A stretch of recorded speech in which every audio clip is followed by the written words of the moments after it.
One of the smartest, most interesting, and technologically advanced aliens we've ever seen.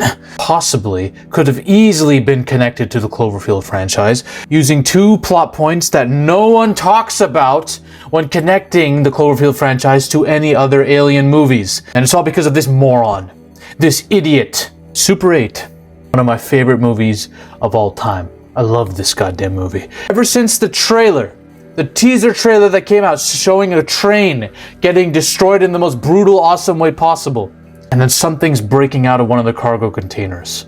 Breaking until the gate flies off its hinges and we see the title Super 8. Now, when I saw this trailer as a child, remember, this was 2011, or this was like 2010 or 2009. I thought this was an Avengers movie. I thought Super 8 was referring to Avengers with like 2 more members added to them. That's what I thought as a kid. I was like, maybe those are the Avengers in the train that broke out. I had no idea what the hell this was, okay? Children making a zombie film, trying to make movies, while an alien is going around town fucking people up. That is my kind of movie. This movie also takes place in the 70s in Ohio. Basically, this is Stranger Things, but better. Yeah, that's right, I said it. This is Stranger Things, but better.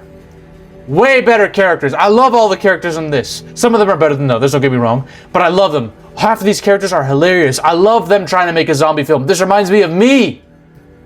There's no Mike. There are no characters like Mike who are just cringe and stupid. There are no characters like Eleven who are like, to defeat the alien with their Mary Sue powers at the end while being bipolar throughout the show in terms of their decision making and their emotions. No, there's none of that shit. I like most of the characters in this. This film makes you feel like a kid. If you're my age or older and you're watching this, it'll make you feel young again. It'll make you feel like what you were like when you were a child, running around with your friends with overactive imaginations. Maybe you were on walkie-talkies or some shit. I don't know. This is what that feels like. Watching this is one of those movies, okay? However, the most interesting part of this movie, because I'm a monster fan, I'm an alien fan, is Cooper. Cooper is E.T. if he was a Chad. A 20-foot Jack Chad who eats people whole. Yeah, this motherfucker eats people. He's a subterranean carnivore, taking people in underground, wrapping them up, biting into them. This man's abused. He doesn't give a shit anymore. He has powers of telepathy, high IQ, super high IQ. He can read minds as well. He can influence your thoughts and shit. He also has these, they're called the Argus cubes. They can essentially reassemble and amalgamate material into a goddamn spaceship. That's the level of tech we're talking about here, man. This is a different level of entity altogether. Now, when you're watching a film like this, you have to ask yourselves, where does he come from? Why is he here? Those are the 2 questions you also ask. But because this is a J.J. Abrams related film, you have to wonder, similar alien designs in nature, could this be in any way connected to the Cloverfield movie? Is this a Cloverfield movie? The official answer is no. Because J.J. Abrams is really stupid. You see, J.J. Abrams was working on a Cloverfield 2 movie. And when this came out, this was like another script, I guess. And when this came out, he didn't want this to confuse people. So he had to make it clear right away, this ain't no Cloverfield movie. But Cloverfield 2 got canceled at that time. It never got made. It wasn't until years later when 10 Cloverfield Lane was made as like a loose spin-off, and then Paradox way later. So this was all for nothing. I'm gonna be real. Super 8 seems and feels more like a Cloverfield movie than 10 Cloverfield Lane. Everything about it. Even the goddamn marketing of this is similar to the Cloverfield movies. The posters, the designs, everything. I believe this was initially intended to be a spin-off of the Cloverfield verse. And then J.J. Abrams was like, no, fuck it. The producers were like, no, fuck it. We want a real sequel to Cloverfield. And they decided to do away with that and just make Super 8 a separate film, standalone, that had nothing to do with it. And look, because of 10 Cloverfield Paradox, technically Super 8 could be a part of the Cloverfield universe, you could say that, but the Avengers with that logic could be a part of this universe, right? J.J. Abrams screwed this franchise up. But what if there is a very easy connection between this and the Cloverfield movies? And no, this is not a stretch. I know J.J. Abrams himself has said they're not connected, but Mike, I'm telling you guys, they had thoughts of connecting them, okay? There's proof. I'm gonna prove it. I'm gonna connect this shit, because I do cocaine. Cloverfield, in my opinion, this monster was a being that was sent down and planted on Earth way long ago. Like, we're talking like tens of thousands of years ago by them. an alien race with a specific hierarchy to it.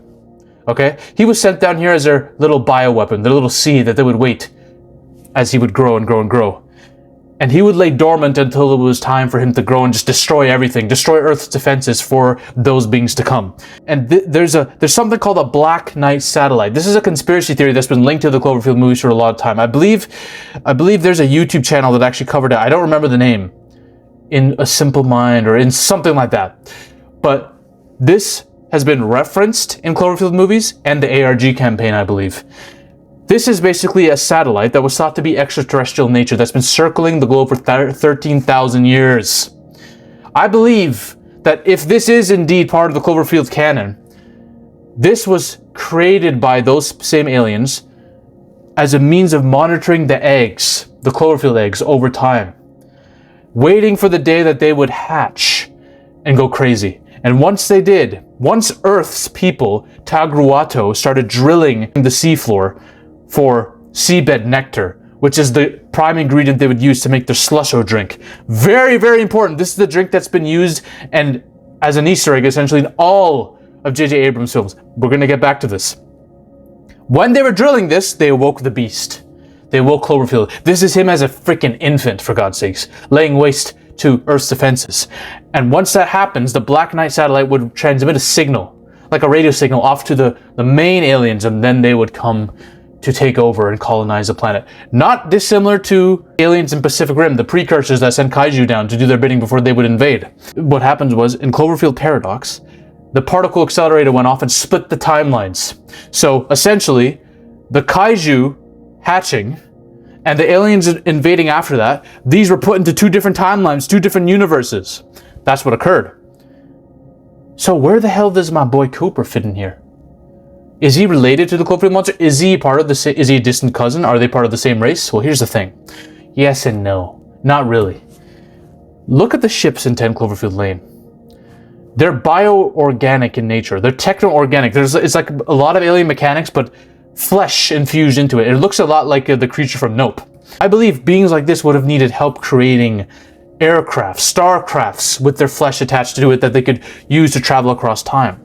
So, what's a more perfect assistant to use for this job than beings with the power of telepathy that have Argus cubes that can fuse material together to make spaceships? Cooper's aliens would have been great for this. So I believe there was a war between the 10 Cloverfield Lane aliens and Cooper species, in which Cooper species almost got genocided. Most of them got extinct because of this and the survivors were forced into slavery, working for these aliens over time, working to use the Argus cubes to create their ships. But the 10 Cloverfield Lane aliens have ambition.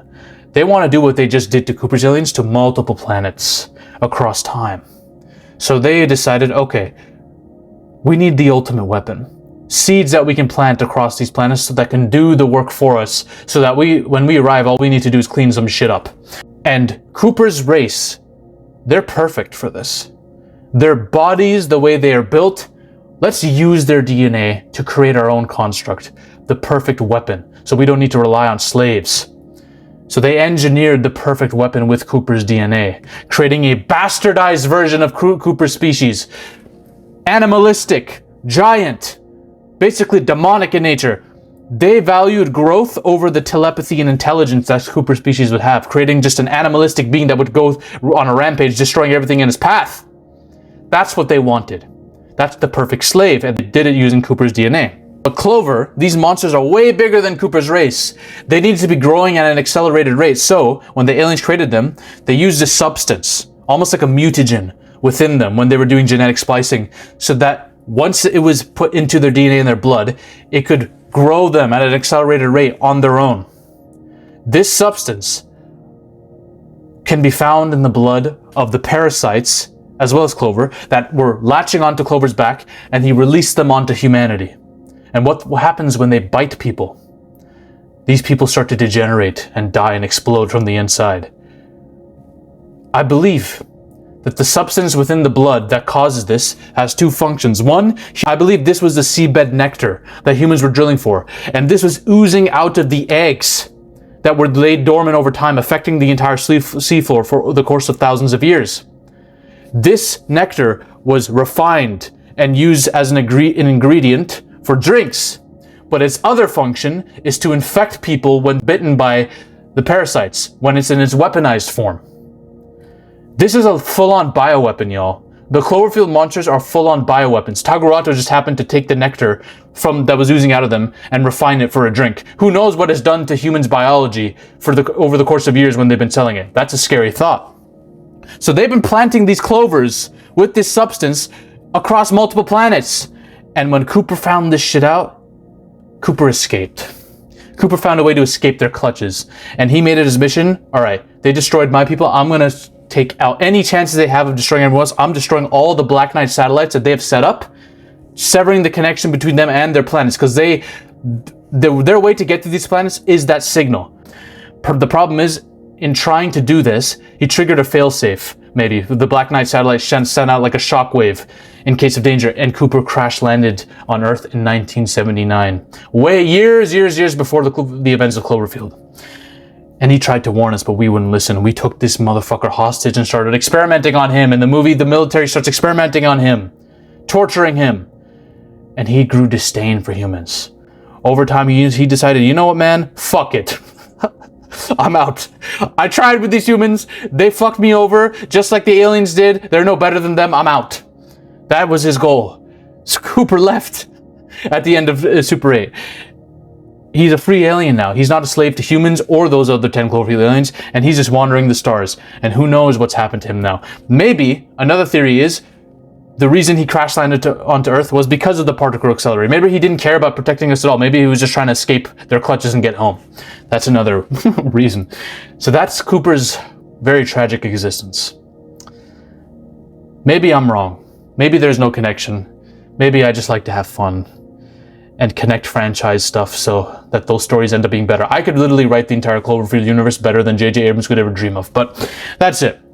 If you want to know another being from another movie that might be connected to Cloverfield, which literally looks like a Cloverfield movie that got scrapped, watch my video on the movie Underwater with Cthulhu in it. Ladies and gentlemen, we are on a mission to take over Hollywood. But the army must keep growing. If you want to suggest video topics to me, or talk about your favorite movies or favorite film theories in a community with like-minded individuals, join the SCI-FI Discord now. Link is in the description and the comment section as well. Join us. This movement is just beginning. We're taking over Hollywood, one coke line at a time.